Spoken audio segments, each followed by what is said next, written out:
Muy buenos días con todos, agradeciendo a Dios, a los señores de CAMEX, Cámara Peruana de Comercio Exterior, al señor Sergio, por esta oportunidad en seguir compartiendo esta conferencia magistral. Esperemos sea de su agrado en compartir este conocimiento. Siguiendo con el curso de Análisis de Políticas Públicas, docente virtual, soy contador público colegiado, CPC, Aldo Ali Acuña Aparcana, como docente virtual de CAMEX, ¿no? Y a la vez consultor e investigador en gestión pública y en gestión privada.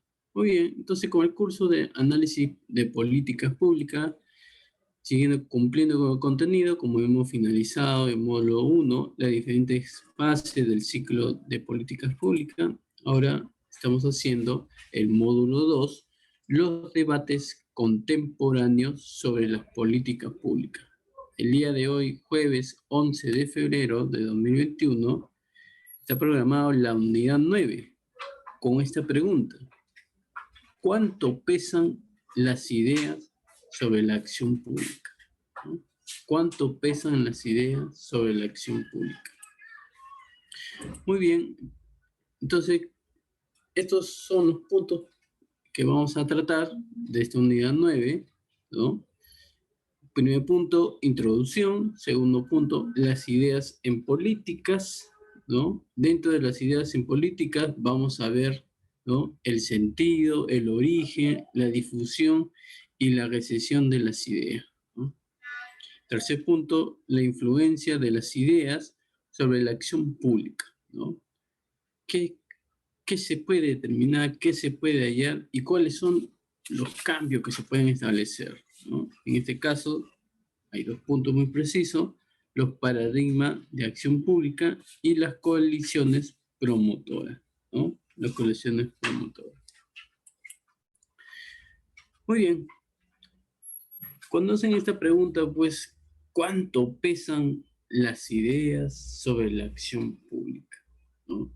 Si uno se pone a pensar, ¿no?, ¿qué ideas podemos realizar en aplicar una política pública en sí? ¿Qué podemos hacer nosotros en el sentido de poder no solamente en hacer, sino también en monitorear, ¿no?, que esa política pública se desarrolle con buen auge?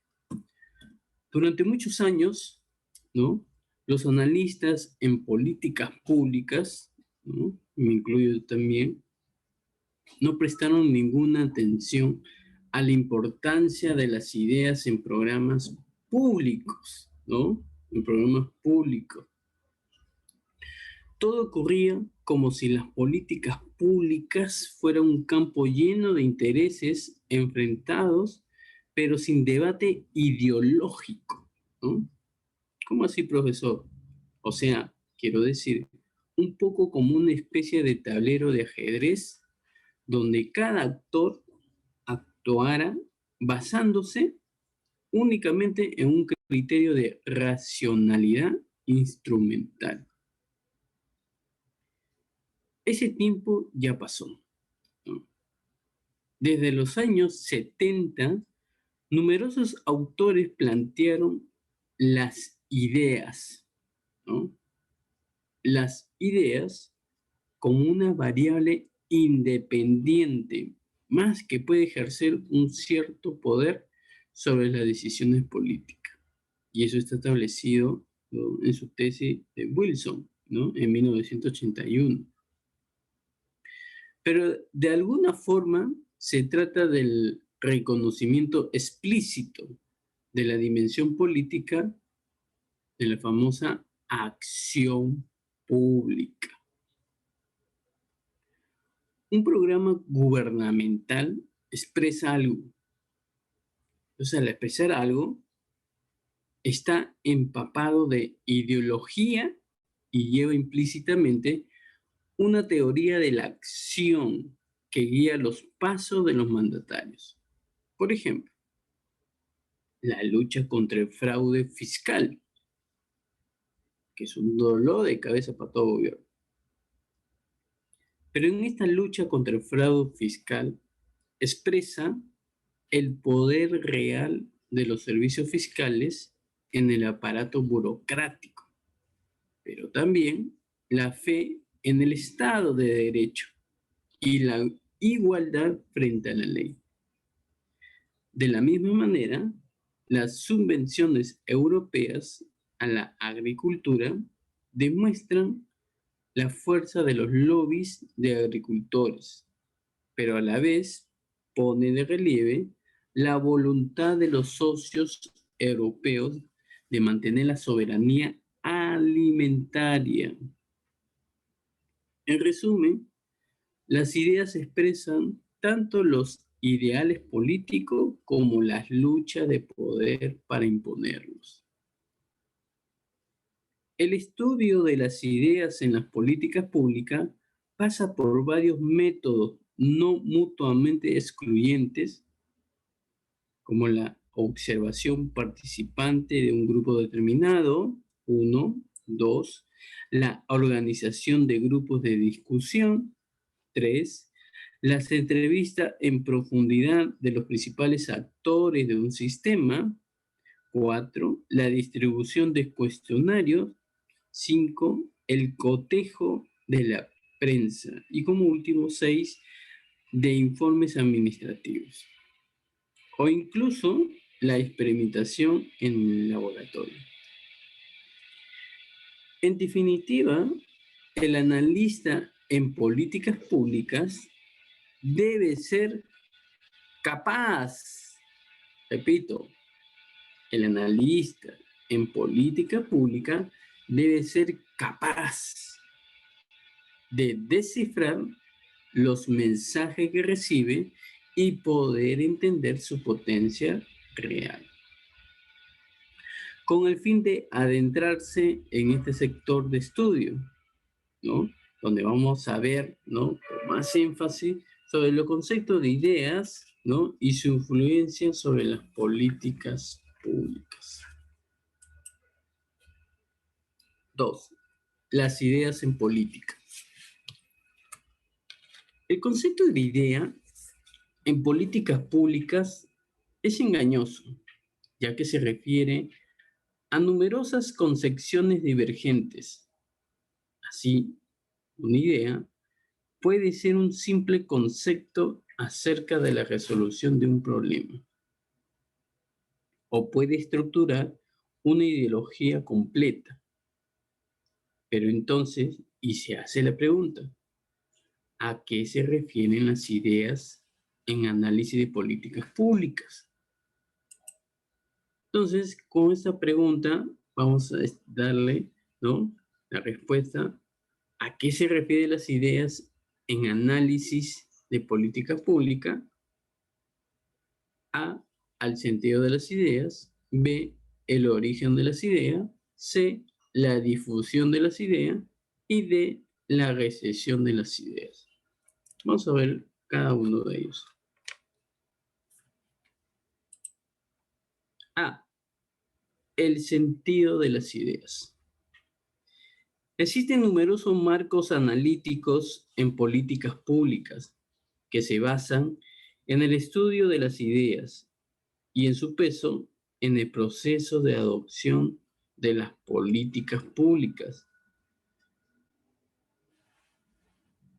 Y dentro de ello, ¿no?, el uso de las ideas en el análisis de las políticas públicas, como vamos a ver.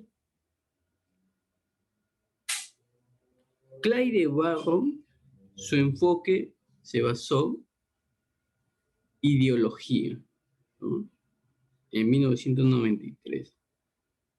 Pero ¿cuáles eran sus principios? Perdón.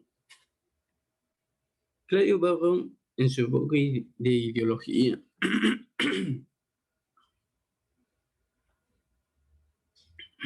perdón.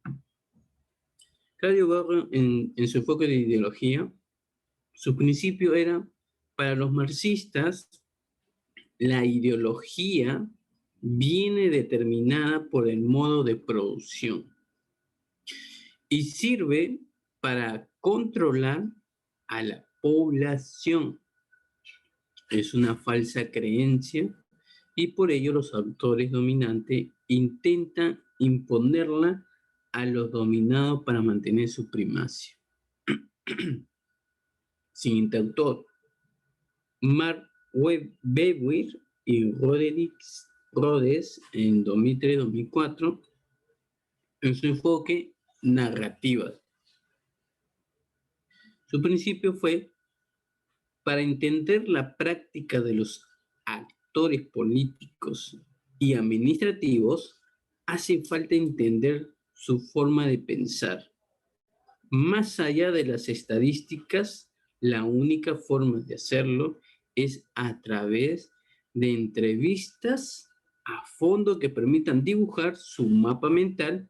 En sus estudios, Weber y Rhodes intentaron entender la administración británica durante el ascenso al poder del New Labour, después de la revolución neoliberal liderada por Margaret Thatcher. Siguiente actor, Vivian Smith, 2008. En su enfoque, institucionalismo discursivo. ¿Cuál era su principio? Los intereses son, ante todo, ideas subjetivas y la lucha política es, ante todo, una lucha discursiva. Por ello, es tan importante centrarse en los intercambios discursivos para entender las políticas públicas. Siguiente autor, Daniel Masmanian, ¿no? Masmanian y Paul Sabatier, en 1980. Su enfoque, creencias políticas. Principios. Los conflictos políticos en torno a un programa gubernamental puede ser analizado como luchas entre dos tipos de comunidades involucradas en un proceso de aprendizaje colectivo. Más detalle al final, ¿no? Siguiente autor, Peter Hall, ¿no? En 1993. Su enfoque, paradigma de políticas públicas. Principio, los cambios que ocurren en política se deben a un proceso de cambios paradigmático. Solo cuando la totalidad de los actores adopta un nuevo conjunto de ideas y es posible el cambio político. En la conclusión de Hall, después de analizar la transición de las políticas económicas, fiscales y monetarias británicas del keynesianismo al monetarismo a finales de los años 70. Bruno Jover y Pierre Müller, ¿no? En 1987, en su enfoque, referentes y su principio, una política pública se basa siempre en una teoría subyacente, llamada referente sectorial. El trabajo de los mediadores consiste en poner este marco en fase en el marco intelectual dominante de la época. El llamado referente global, para que sea socialmente aceptable, ello explica el paso de la política agrícola, que favorecía al campesino de los años 30 a una política de modernización dirigida a los emprendedores agrícolas en la década de los 50. Siguiente autor, Michel Foucault, en 1975, en su enfoque episteme. A pesar de la creencia en el progreso de la humanidad hacia políticas públicas más pacíficas y abiertas, los fundamentos básicos que estructuran las relaciones sociales siguen siendo lo mismo. a través del ejemplo de la evolución de la política carcelaria. Foucault demuestra cómo desaparecen los castigos medievales, pero aparece el control absoluto y constante permitido por el uso de la tecnología. Todo ello justificado por la ideología dominante de creencia en el progreso. Según esta visión Nietzscheana, ¿no? Solo se cambia de episteme, pero de forma de pensar, pero la sustancia de la dominación se mantiene intacta. Siguiente actor, Peter Hurst, 1989, Comunidad Epistémica. Existe en su principio, ¿no? Donde dice, existen redes de profesionales muy competentes que se mueven a nivel internacional. Dichos profesionales comparten creencias, normas, principios de validez y teorías causales. Gozan de la legitimidad suficiente como para imponer su criterio en materia de políticas públicas. Buen ejemplo de ello es el impacto de los grupos científicos ecologistas que permiten la supresión del uso de los gases de efectos invernadero en los años 90. Su activismo alertó a la opinión mundial sobre los daños causados sobre la capa de ozono, hasta generar una respuesta por parte de los gobiernos.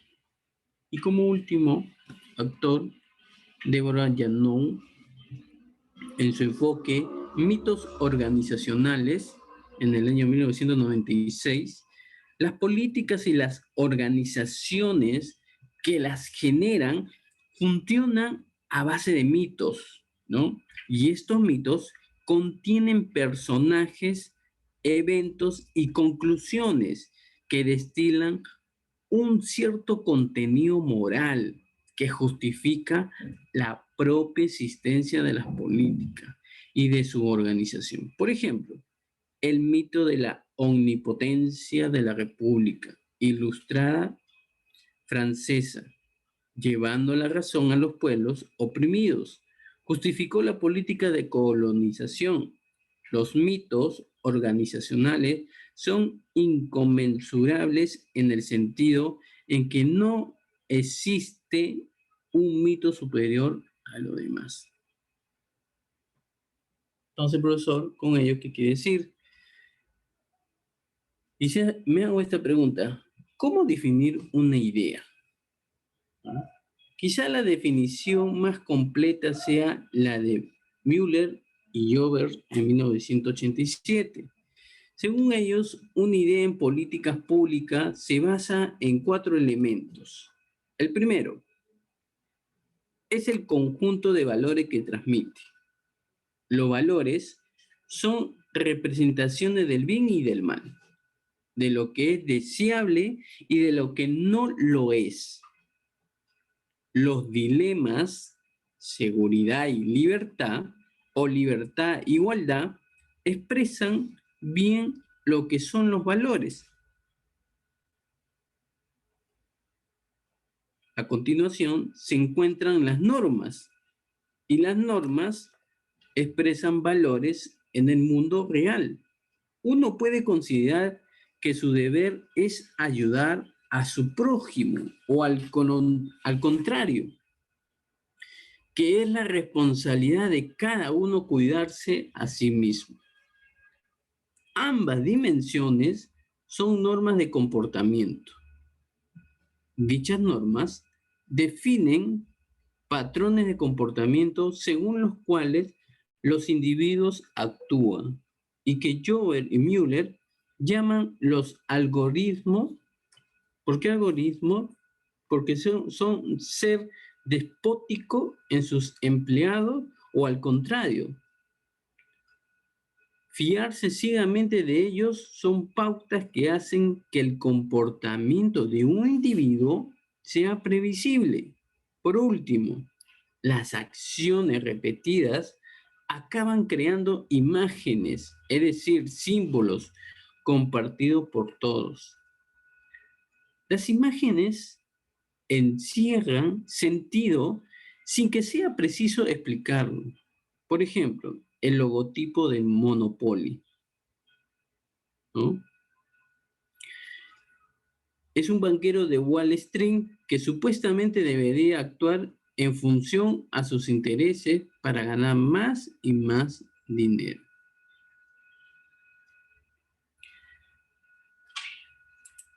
B. El origen de las ideas. Las ideas no nacen por arte de magia. Existe un amplio abanico de teorías al respecto, cuyos mecanismos van desde el libre albedrío más absoluto hasta el determinismo más extremo. Los marcos de análisis racional suelen tender a evacuar el origen de las ideas. Según ellos, las preferencias de los actores serían exógenas y vendrían dadas sin que se conocieran su origen. Sin embargo, muchos autores difieren y tratan de identificar el origen de las preferencias de los actores sociales.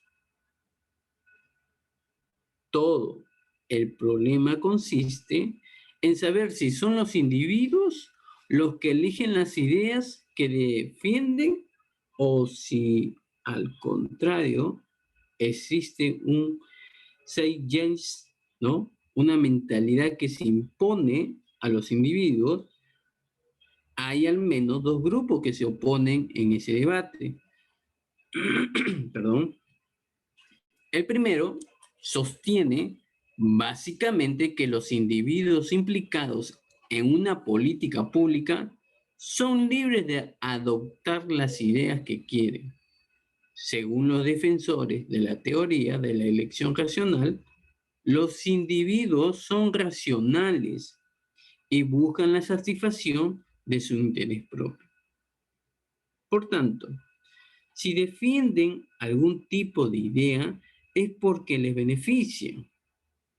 Y de esta forma, el propietario de una gran extensión de tierra cultivable defenderá el mantenimiento de una estructura social latifundista y el statu quo. Al contrario, un jornalero defenderá más bien el cambio social y un reparto del suelo más equitativo. De forma parecida, según los autores pluralistas, cada uno es libre de adoptar y defender las ideas que más le convence. El único rasero para juzgar el valor de una idea es la razón. Desde el auge de la Ilustración, las sociedades se enfrentan a un proceso de individualización. Este enfoque presupone un alto grado de libre albedrío que permite a los individuos elegir sus opciones ideológicas sin presiones provenientes de su entorno. El segundo grupo, mucho más determinista. ¿Por qué, profesor? Porque afirma que los individuos no eligen las ideas que defienden, sino más bien lo contrario. ¿Cómo así, profesor? Según lo marxista, un individuo tiende a defender las ideas de su clase, ¿correcto?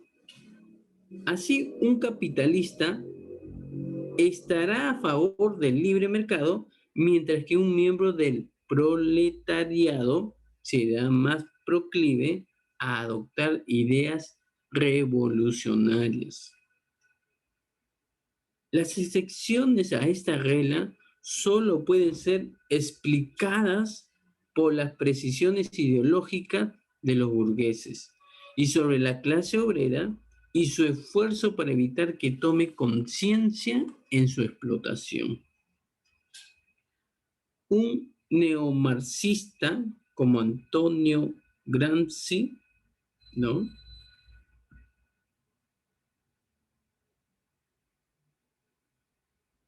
añadiría que la lucha política es ante todo una lucha para conseguir la hegemonía ideológica al imponer sus ideas a todo lo demás.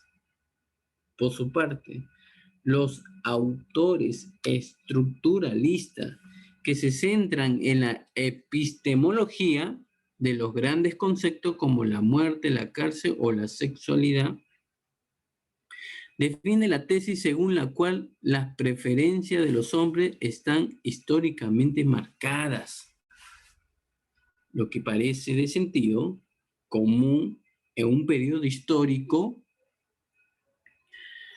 No lo es, no lo es tanto en otra época.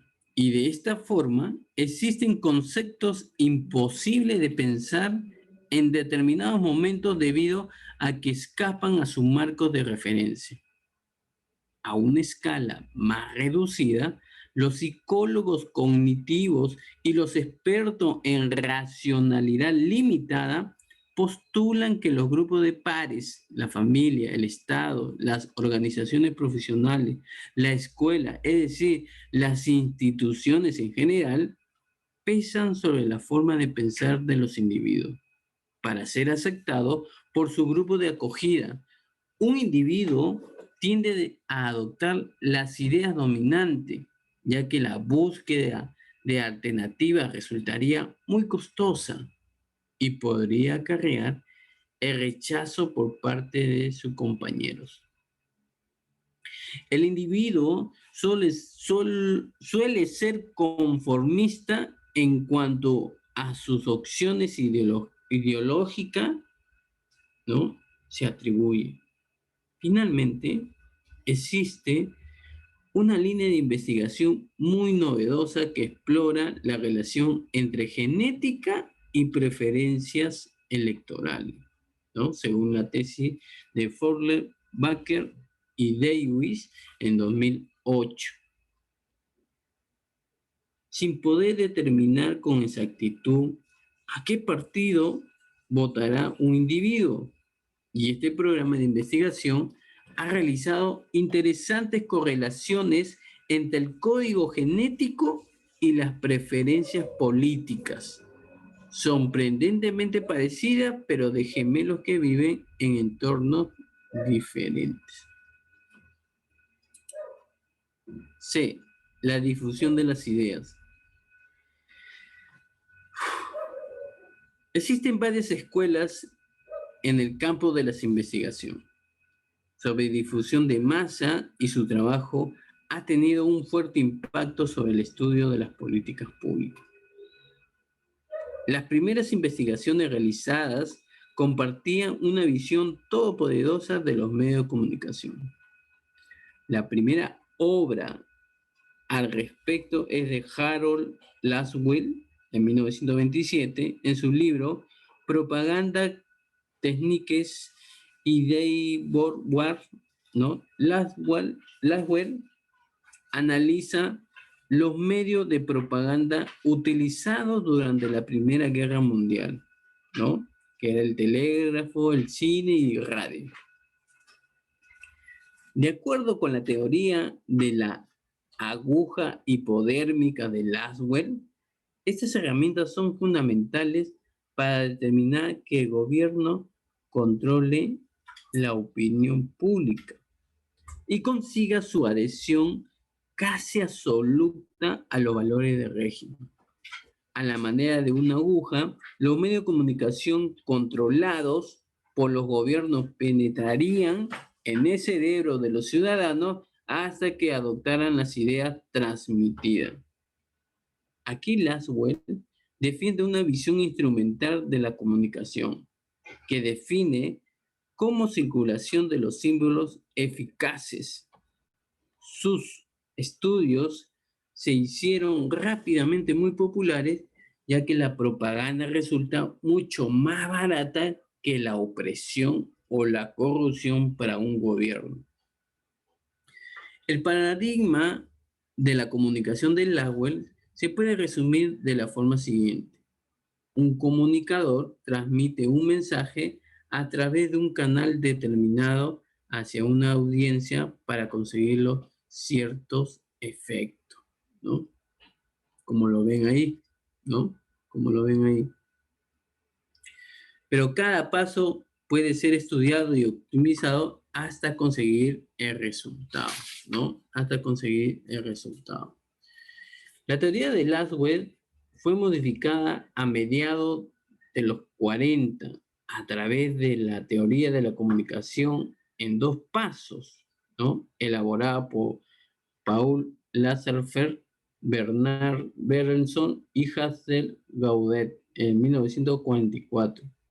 The Popes Chose, según ellos, lo importante es porque las ideas no se transmiten de forma espontánea, sino que necesitan emisarios para asegurar su difusión.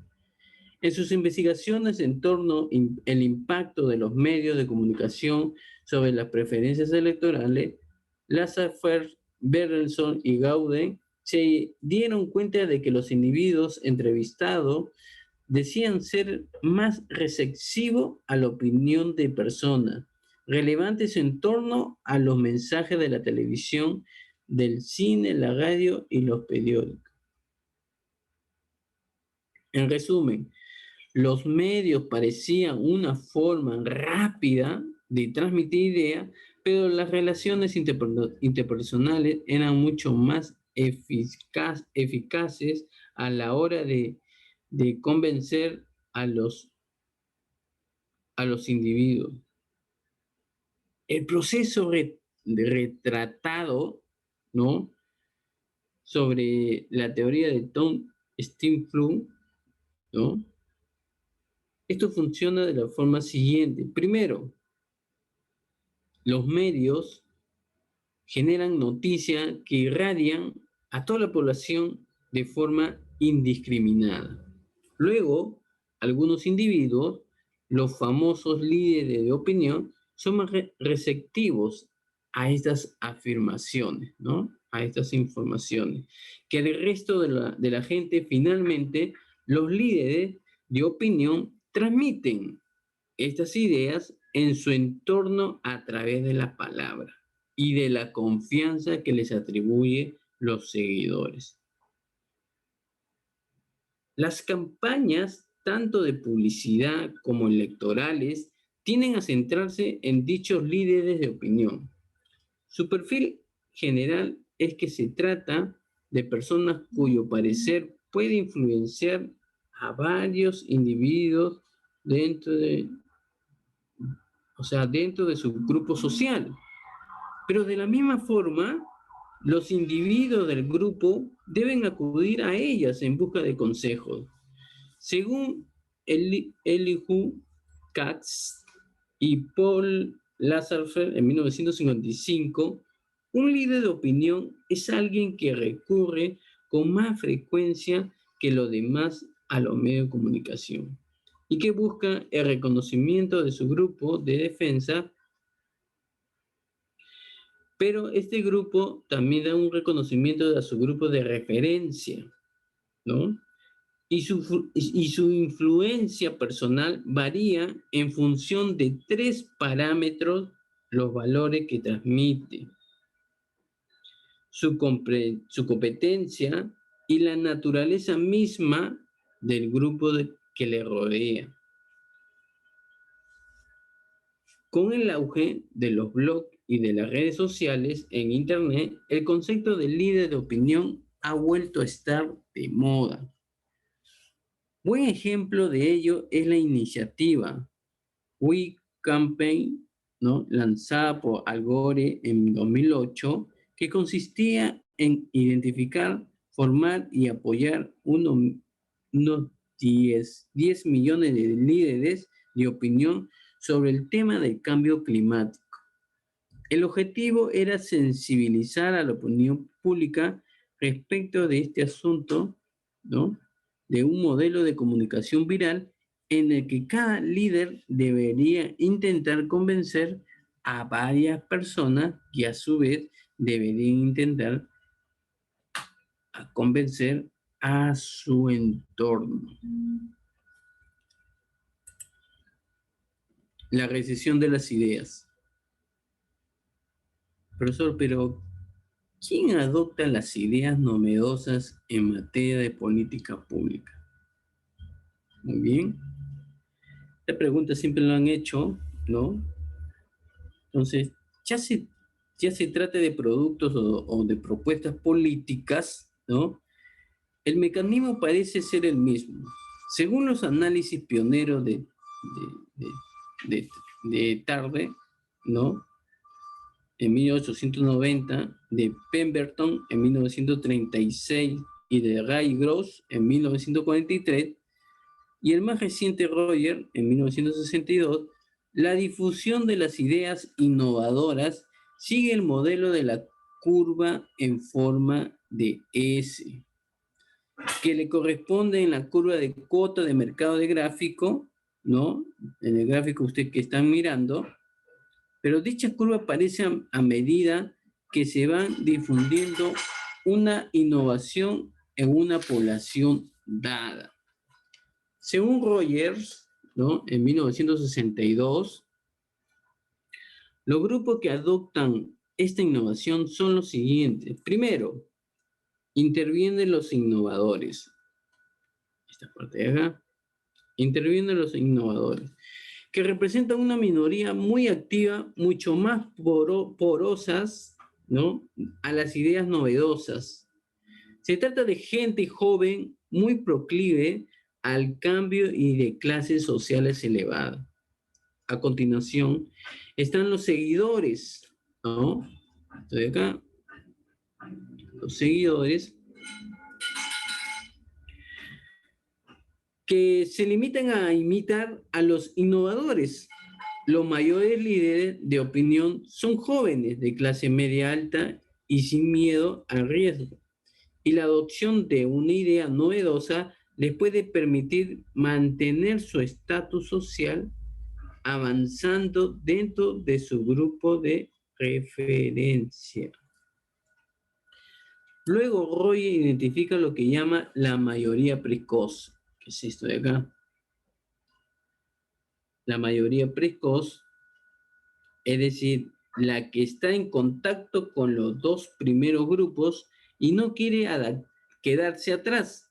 Suelen ser personas de mayor edad y provenientes de categorías sociales inferiores respecto a los miembros de la categoría precedente. Se empapan de las ideas nuevas, gracias a los seguidores. No muy lejos anda la mayoría tardía, que engloba el resto, esto de acá, este porcentaje, ¿no?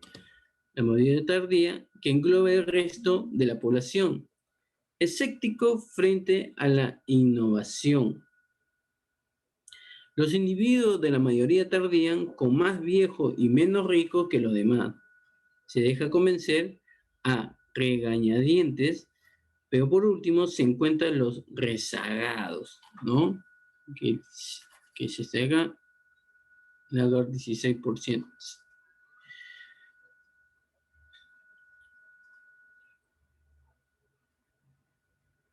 Los rezagados, una minoría que no tienen otro remedio que adoptar las ideas novedosas cuando éstas consiguen una masa crítica de usuarios, pero una masa crítica de usuarios suficiente. Por ejemplo, vivir sin teléfono móvil en 1995 era perfectamente posible. Es mucho más complicado en 2012 o en la actualidad, 2021, cuando la mayoría de la población lo usa a diario. Lo mismo se podía decir del matrimonio entre personas del mismo sexo, ¿no? Lo que parecía un sacrilegio contra el modelo de familia tradicional judeocristiana, hace 20 años ya es una realidad en algunos estados. En algunos estados. Los rezagados disponen del estatus social más bajo y se trata de los individuos más viejos de la muestra. Obviamente, este modelo tiene que ser considerado con cautela, ya que la realidad suele distraer mucho a la teoría en función del contexto y de la propia naturaleza de las ideas transmitidas. Sin embargo, no deja de ser inherente para entender cómo circulan las ideas, sean políticas o no. Punto 3. La influencia. La influencia de las ideas sobre la acción pública. Ahora bien, determinar el origen de las ideas y su forma de difusión no explica si tienen impacto o no en la vida pública. Mientras varios autores como Michel Crozier en 1964 o Jens Coleman en 1990 las ignoran simplemente y reducen la acción pública a una serie de alianzas y conflictos de intereses, según Sabatier y Schlager. Otros autores les otorgan tanta importancia como a los intereses y a las instituciones, como Palier y Sudel en 2005. Entre los enfoques más sólidos que postulan el cambio político a través de la influencia de las ideas, está el del cambio paradigmático propuesto por Peter Hall y el marco de las coaliciones de expertos de Paul Sabatier. El primero recurre a la epistemología, mientras que el segundo se basa en los resultados experimentales de la psicología cognitiva.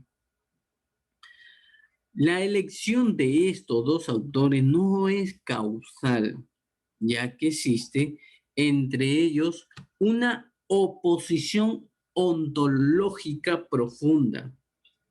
Hall pertenece al grupo de autores que defienden las explicaciones en términos de cognición blanda, o sea, las ideas como categoría filosófica.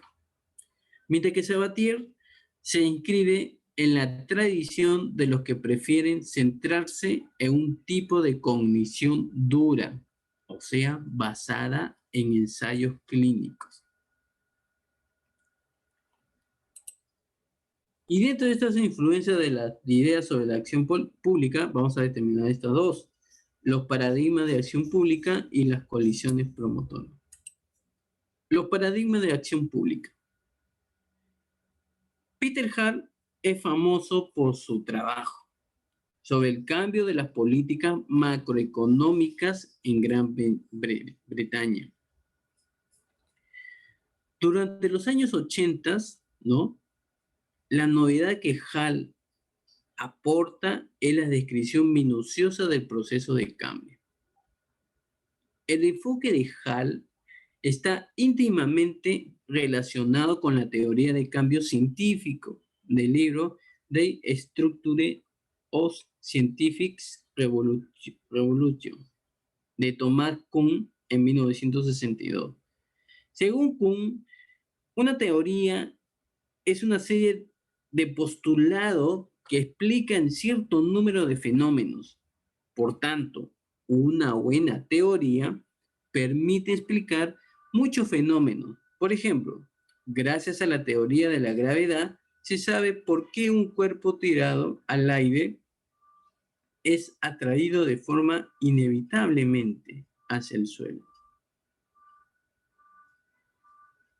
Ahora bien, los científicos suelen adoptar las teorías dominantes y relegar los fenómenos inexplicados al rango de excepciones, es lo que Kuhn llama la ciencia normal, y presupone que el mundo funciona según marcos conceptuales estables, pero estos marcos son los paradigmas. Sin embargo, la multiplicación de excepciones a la regla, ¿no?, las llamadas anomalías, y las imposibilidades de explicarlas puede romper esta dinámica incremental. Es en estos momentos de crisis intelectual cuando aparecen individuos que apuestan por un cambio de paradigma, en lo que Kuhn llama la ciencia revolucionaria, y que desenfoca hacia el monopolio de un nuevo paradigma que permite restablecer la coherencia. Quizás el mejor ejemplo es el de la revolución científica inducida por Copérnico. Resumiendo, los cambios de paradigma ocurren en tres pasos. El primer paso es la fase precientífica y ocurre cuando se establece progresivamente un paradigma. Luego se encuentra la fase de la ciencia normal, que se corresponde con el proceso de difusión del paradigma al conjunto de las ciencias. Y por último, se impone la fase de la ciencia revolucionaria, cuando después de la aparición de anomalías siempre más numerosas, aparece un número y nuevo paradigma capaz de explicar dichas excepciones a la regla inicial. Hall considera la política económica del gobierno británico desde el enfoque paradigmático elaborado por Kuhn y Hall en 1993. Delimita los paradigmas de políticas públicas como conjunto de 1. Principios metafísicos generales, 2. Hipótesis, 3. Metodología, 4. Instrumentos científicos. En otras palabras, un paradigma propone a la vez una solución y un tipo de problema, centrándose en el caso de la transición de la política económica británica, del keynesianismo al monetarismo, ocurrida a finales de la década de los 70. Hall intenta demostrar que este cambio paradigmático se desarrolló en tres fases distintas. En el contexto intelectual de la época, dominado por los ideólogos del estado de bienestar, el cambio de primer orden consistió en modificar el nivel de uso de los instrumentos del gobierno británico. ¿Para qué? Para frenar la crisis industrial. Pero el déficit presupuestario y el descontento social provocado por este cambio de primer orden pronto favorecieron su sustitución de aquellos instrumentos por otros nuevos. Y es lo que Hall llama el cambio de segundo orden y que presidió al cambio de tercer orden. Este último cambio ocurrió cuando los líderes políticos decidieron cambiar de estrategia al sustituir los objetivos keynesianos por objetivos monetaristas. Y esta transición se completó y acabó en la renovación total de la política económica, bajo el mando de los conservadores elegidos en 1979. Consideradas bajo el ángulo del cambio de las investigaciones, tratan ante todo de la noción de aprendizaje social, un concepto que mezcla las ideas, los juegos de poder y los agentes de socialización, ¿no? Como los políticos, militantes, periodistas y líderes de opinión en general. Como cabeza, como cabezas de puente de los partidos en la población, en el caso presente, Hall plantea claramente la cuestión de la relación de una comunidad política frente a la acumulación de incoherencias intelectuales respecto a su marco mental tradicional. Tal y como demuestra Hall, el cambio de paradigma se produjo por dos razones. Por una parte, las políticas keynesianas habían fracasado y se mostraban incapaces de luchar contra el paro, el déficit la deuda y la inflación, ¿no? Y la inflación determinaron, ¿no? Por otra, la incompatibilidad teórica entre los componentes del paradigma keynesiano y favorecieron la expansión de un discurso alternativo y coherente. Hay que ser consciente de que abandonar un marco conceptual representa una tarea difícil y costosa. Se trata, pues, de un proceso que empieza a rechazar los márgenes intelectuales de un paradigma, mientras su núcleo se mantiene firme. Al fin y al cabo, los mecanismos mentales que impiden abandonar aquella primera posición intelectual acaba cediendo ante la acumulación de pruebas empíricas negativas. Y ello constituye el último paso antes de la conversión al nuevo paradigma. El papel de los líderes políticos y de los medios de comunicación es fundamental en este proceso de interacción social, ya que suele ser gente que difunde y consolida el nuevo saber legítimo. B. Las coaliciones promotoras. En la misma línea que Peter Hall, ¿no? El marco de coaliciones promotoras intenta reintroducir las ideas en el estudio de las políticas públicas. El profesor Sabatier pretende proponer un enfoque apto para estudiar cambios a medio plazo y en caso muy localizado. El origen de su modelo se remonta a la década de los 80, cuando empezó a analizar las políticas medioambientales en Estados Unidos. Y desde entonces, el modelo, el marco de coalición promotoras se ha convertido en una obra colectiva difundida a través de toda la comunidad científica, internacional por sus seguidores. Buena parte del enfoque defendido por Sabatier consiste en describir a los actores de la política pública y las dinámicas que les animan a hacer lo que hacen y a pensar lo que piensan. En términos generales, Sabatier afirma que todo nace del conflicto, pero para explicarlo, rechaza la perspectiva economicista de la racionalidad instrumental y prefiere fundamentar su marco sobre experimentos de psicología cognitiva. Al igual que en el modelo de racionalidad limitada de Simon, Sabatier cree firmemente que los actores sociales sufren muchas limitaciones a la hora de actuar de forma racional. Por ejemplo, en la realidad, la simetría de la información o la imposibilidad de jerarquizar claramente las preferencias individuales y colectivas distan mucho de las condiciones de aplicaciones de modelo racional puro. En segundo lugar, Sabatier, en el año 1998, considera que los actores sociales interpretan la realidad según sus creencias previas. Para apoyar su tesis, cita los resultados de la experiencia realizada por los psicólogos sociales Lord Ross y Lepper en 1979.